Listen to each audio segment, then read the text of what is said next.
নমস্কার দর্শক বন্ধুরা, আমি প্রতিমা কুকিং উইথ প্রতিমা চ্যানেলে তোমাদের সবাইকে আবারও একবার আন্তরিকভাবে সুস্বাগতম। আশা করি বন্ধুরা তোমরা সবাই খুব ভালো আছো, সুস্থ আছো। আমিও তোমাদের মতো ভালো বন্ধু পেয়ে বেশ ভালো আছি।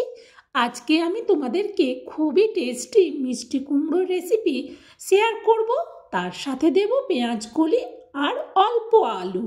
রেসিপিটা শুরু করার আগে যে সমস্ত বন্ধুরা আজকে প্রথম আমার এই ছোট্ট চ্যানেলে এসে আমার এই রেসিপিটা দেখছো, তোমরা আমার আরও রেসিপি দেখতে চাইলে চ্যানেলটাকে সাপোর্ট করে আমার পাশে থেকো আমার বন্ধু হয়ে। চলো তাহলে এবার রেসিপিটা শুরু করব। দেখো, আমি এখানে 300 গ্রাম ওজনের মিষ্টি কুমড়ো নিয়েছি। আমার যতটা লাগবে আমি ততটা নিচ্ছি। সবজি তোমরা তোমাদের প্রয়োজন মতো নিও।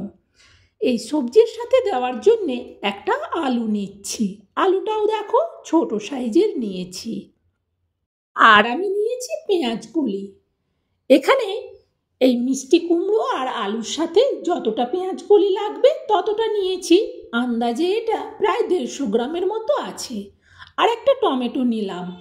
এবার এই সবজিগুলোকে আমি কেটে নেব।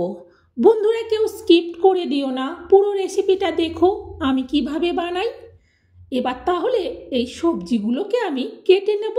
কেটে নিয়েই কিন্তু ফিরে আসছি। দেখো, সবজিগুলো আমি কেটে নিয়েছি, একসাথেই রেখেছি সব আলাদা আলাদা করে। এবার এই সবজিগুলোকে ভালো করে 3-4 বার জল পাল্টে ধুয়ে নেব। তাহলে সবজিগুলো ধুয়ে নিয়েই ফিরে আসছি। দেখো, সবজিগুলোকে ধুয়ে নিয়েছি। মিষ্টি কুমড়োটাকে এইভাবে মিডিয়ামে কেটেছি, না মোটা না ছোট। আর আলুকেও আমি মিষ্টি কুমড়োর মতো একটু লম্বা লম্বা করেই কেটেছি। আর পেঁয়াজ কলিটাকেও মিডিয়ামভাবে কেটে নিয়েছি, খুব বেশি ছোট করিনি আর খুব বেশি বড়ও করিনি। টমেটোটাকে তো ধুয়েই নিয়েছি। এবার সব কিছু রেডি, রান্নাটা শুরু করব। চলো তাহলে যাই, এবার রান্নাটা শুরু করি। দেখো, গ্যাস জেলে কড়া বসিয়ে দিয়ে তাতে দিয়ে দিলাম সরিষার তেল। দিয়ে ভালো করে তেলটাকে কড়ার উপর পর্যন্ত চাড়িয়ে নিলাম। তেলটা বেশ ভালো করে গরম হয়ে গেছে। তেলে এবার দিয়ে দিচ্ছি আলুগুলো। আলুগুলো দেওয়ার পর খুন্তি দিয়ে ভালো করে উল্টে পাল্টে নাড়াতে থাকবো। এতে করে আলুর সব দিক ভালো করে ভাজা হবে। দেখো, এইভাবে সুন্দর করে আলুগুলো আমি ভেজে নিয়েছি। আলুগুলোকে এবার আমি তুলে নেবো একটা বাটির মধ্যে। সব আলুগুলো তোলা হয়ে গেলে এই তেলের মধ্যে এবার দিয়ে দেবো পেঁয়াজ কলিগুলো। পেঁয়াজ কলিগুলোকে এবার বেশ ভালো করে ভেজে নিতে হবে।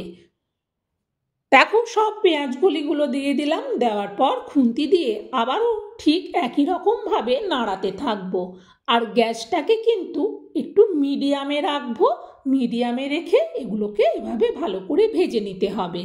দেখো, পেঁয়াজ কলিটা বেশ ভালো করে কিন্তু ভাজা হয়ে গেছে। পেঁয়াজ কলিটাকেও এবার আলুর সাথে তুলে নিচ্ছি। পেঁয়াজ কলিগুলো একটু ছোট ছোট, খুন্তি দিয়ে তুলতে অসুবিধে হচ্ছে, ছান্তা দিয়ে তুলে নিলেই ভালো হতো।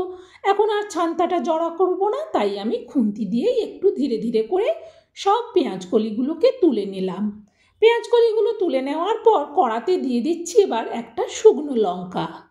দিয়ে দিচ্ছি এতে অল্প 5 ফোড়ন। দিয়ে দিচ্ছি অল্প গোটা জিরে। এবার এগুলোকে ভালো করে ভেজে নিতে হবে। এগুলো বেশ ভালো করে ভাজা হয়ে গিয়ে যখন সেন্ট বেরোবে তখন এতে দিয়ে দেবো টমেটোটা। টমেটোটাকে আমি বড় বড় 4 খণ্ডই করেছি। এইভাবে টমেটোটাকে দেওয়ার পর গ্যাসটাকে মিডিয়ামে রেখে ভালো করে টমেটোটাকে উল্টে পাল্টে একটু ভেজে নেব। দেখো, টমেটোটা বেশ ভালো করে ভাজা হয়ে গেছে 2 দিক। এবার আমি এতে দিয়ে দিচ্ছি মিষ্টি কুমড়োগুলো। সব মিষ্টি কুমড়োগুলো একেবারেই দিয়ে দিলাম। দেওয়ার পর খুন্তি দিয়ে এবার ভালো করে উল্টে পাল্টে মিষ্টি কুমড়ো শুদ্ধ সব কিছুকে নাড়াতে থাকবো। ভালো করে যখন সব কিছু একসাথে মিশে যাবে, এইভাবে দেখো মিশে গেছে। এবার এটা ঢেকে দেবো। গ্যাসটাকে মিডিয়ামে রেখে প্রায় আমি মিনিট 3 বাদে ঢাকনাটা আবার সরিয়ে নিচ্ছি। ঢাকনাটা সরিয়ে আবারও খুন্তি দিয়ে মিষ্টি কুমড়োটাকে নাড়াচাড়া করে দিচ্ছি। এরপর আমি এতে দিয়ে দিচ্ছি পরিমাণ মতো লবণ। এতে এবার দিয়ে দিচ্ছি অল্প একটুখানি চিনি। খুন্তি দিয়ে এবার লবণ আর চিনিটাকে ভালো করে মিষ্টি কুমড়োর মধ্যে মিশিয়ে দেবো। এরপর এতে দিয়ে দিচ্ছি পরিমাণ মতো হলুদ, দিচ্ছি লঙ্কার গুঁড়ো। ঝালটা যে যেমন পছন্দ করো সে সেই অনুযায়ী লঙ্কা ব্যবহার করো। হলুদ আর লঙ্কার গুঁড়োটাকেও আবার খুন্তি দিয়ে ভালো করে উল্টে পাল্টে মিষ্টি কুমড়োর সাথে মিশিয়ে দিলাম। দেখো বেশ ভালো করে মিশে গেছে। ঠিক এই রকম সময় মাঝখানটায় একটু জায়গা করে নেব। এই মাঝখানটাতে দিয়ে দেবো একটা পেঁয়াজ কুচি। মাঝখানটাতে একটু তেল আছে, ওই জন্য মাঝখানটাতে একটু কুমড়োগুলোকে সরিয়ে পেঁয়াজটাকে দিয়ে দিলাম। দেওয়ার পর খুন্তি দিয়ে ভালো করে একটু সাইজ করে এটাকে ঢেকে দিচ্ছি।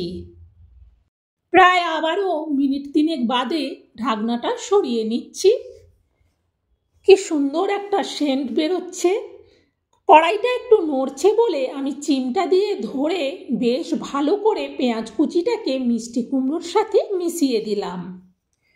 এরপর আমি এতে দিয়ে দিচ্ছি ভেজে রাখা আলু আর পেঁয়াজ কলি। সব আলু আর পেঁয়াজ কলিটাকে একেবারেই দিয়ে দিলাম।